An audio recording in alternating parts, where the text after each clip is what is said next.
কমিটিৰ সংঘ আৰু স্বচ্ছ আৰু আদৰ্শ গাঁও নিৰ্মাণ অভিযানৰ চিকিৎসা সাহায্য কাৰ্যসূচীটো ৰূপায়ণ কৰিছোঁ। আমাৰ সুস্থ হালধা আৰু সবল হালধা বুলি এখন আঁচনি আছে। এই আঁচনিৰ গাঁওখনৰ অতি দুখীয়া আৰু দীৰ্ঘদিনীয়া আমি এই চিকিৎসা সাহায্য 2017 বৰ্ষৰ পৰা আমি দি আহিছোঁ আৰু আজিও এইটো এটা পবিত্ৰ দিন আৰু যিসকল ৰোগীয়ে আজি এই সাহায্য লাভ কৰিলে তেওঁলোকক আমি আশীৰ্বাদ কামনা কৰিছোঁ আৰু যিসকল চিকিৎসা সাহায্য প্ৰদান কৰিলে যিসকলে তেওঁলোকলৈ আমি আন্তৰিক ধন্যবাদ জ্ঞাপন কৰিছোঁ আৰু গাঁওখনৰ থকা মংগল কামনা কৰিছোঁ।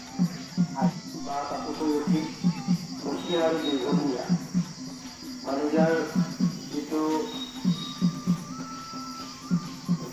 আওতাত পৰে প্ৰথম কথা হ'ল তেখেতসকলৰ ৰোগখিনি দীৰ্ঘদিনীয়া হ'ব লাগে আৰু পৰিয়ালটোক আমি সকাহ দিব পৰাকৈ পৰিয়ালটো মানে আৰ্থিকভাৱে সচ্ছল নহ'ব লাগে।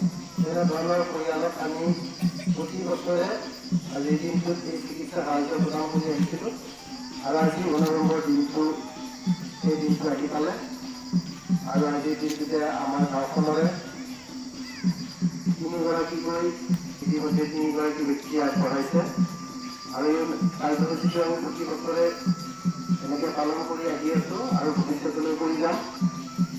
এইবেলি আমি বিশেষ জাকজমকভাৱে ইয়াত উদযাপন কৰিব বিচৰা নাই। আপোনালোকে জানে গাঁওখনত বেমাৰ আজাৰৰ পৰা আদি কৰি কিবাকিবি মই নিজেই খুব ব্যস্ত আছিলোঁ যোৱাকালিৰ পৰা ঘৰত আছোঁ। সেয়েহে অনুষ্ঠানটো হ'বনে নহ'ব এই সম্পৰ্ক মোৰ সন্দেহ আছিল। যিয়েই নহওক আপোনাৰ সহযোগত আজি অনুষ্ঠানটো আমি ৰূপায়ণ কৰিব পাৰিছোঁ আৰু সভাৰ উদ্দেশ্য